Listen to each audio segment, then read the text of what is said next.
Kanthapuram AP Abubakar മുസ്ലിയാരുമായി കൂടിക്കാഴ്ച നടത്തി PV അൻവർ. കാരന്തൂർ മർക്കസിലെത്തിയായിരുന്നു കാന്തപുരത്തെ കണ്ടത്. അഷ്കർ അലി കരിമ്പയുണ്ട് കൂടുതൽ വിവരങ്ങളുമായി. അഷ്കർ അലി കരിമ്പ, തെരഞ്ഞെടുപ്പിന് ഇനി ഒരാഴ്ച മാത്രമാണ് ബാക്കി. എല്ലാ സമുദായ നേതാക്കളുമായിട്ടും സ്ഥാനാർത്ഥികൾ കൂടിക്കാഴ്ച നടത്തുകയാണ്. വളരെ പ്രധാനപ്പെട്ട കൂടിക്കാഴ്ചയാണ് PV അൻവർ നടത്തിയിരിക്കുന്നത്. എപ്പോഴാണ് PV അൻവർ എത്തിയത്? കാന്തപുരത്തിന്റെ ഭാഗത്തു നിന്നും എന്തെങ്കിലും ഉറപ്പുകളോ അതല്ലെങ്കിൽ എന്തെങ്കിലും സൂചനകളോ ഒക്കെ ലഭിച്ചതായി പറയുന്നുണ്ടോ PV അൻവർ?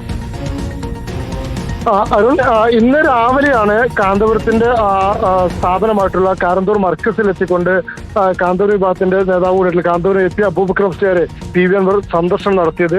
തെരഞ്ഞെടുപ്പിന്റെ മുന്നോടിയായി പ്രത്യേകിച്ച് നിലമ്പൂരിന് പോളിംഗ് ബൂത്തിലേക്ക് പോകാൻ 7 ദിവസം മാത്രം ബാക്കി നിൽക്കുകയാണ്. ഇത്തരത്തിൽ ഒരു സാമുദായിക നേതാക്കളുമായുള്ള PV അൻവറിന്റെ കൂടിക്കാഴ്ച കൃത്യമായ പിന്തുണ തനിക്ക് ലഭിച്ചിട്ടുണ്ട് എന്നുള്ളതാണ് PV അൻവർ ക്യാമ്പ് വ്യക്തമാക്കുന്നത്. പ്രത്യേകിച്ച് UDF-ഉമായി കാന്തപുരം വിഭാഗം വലിയ അകലത്തിലേക്ക് പോകുന്ന ഒരു സാഹചര്യമുണ്ട്. വെൽഫെയർ പാർട്ടിയുടെ പിന്തുണയുമായി ബന്ധപ്പെട്ട് ജമാഅത്ത് ഇസ്ലാമി വിഷയവുമായി ബന്ധപ്പെട്ടുകൊണ്ട് UDF-ഉം കാന്തപുരം വിഭാഗം തമ്മിൽ വലിയ അന്തരത്തിലേക്ക് പോകുന്ന സാഹചര്യമുണ്ട്. ഈ ഘട്ടത്തിൽ ഒന്നുകിൽ ഇടതുപക്ഷത്തിന് അതല്ലെങ്കിൽ PV അൻവറിന് ഈ 2 സാധ്യതകളാണ് കാന്തപുരം വിഭാഗത്തിന്റെ വോട്ട് ബാങ്കിന് മുമ്പിലുള്ള. സ്വാഭാവികമായും ആ വോട്ട് ബാങ്കിൽ ഒരു കൃത്യമായ ഇടം ഉറപ്പിക്കുക എന്നുള്ളത് തന്നെയാണ് സന്ദർശനം കൊണ്ട് PV അൻവർ ലക്ഷ്യമിടുന്നത്. അത്തരമൊരു രാഷ്ട്രീയ നീക്കമായി കൂടി വേണമെങ്കിൽ ഇന്നത്തെ സന്ദർശനത്തെ കാണേണ്ടി വരും.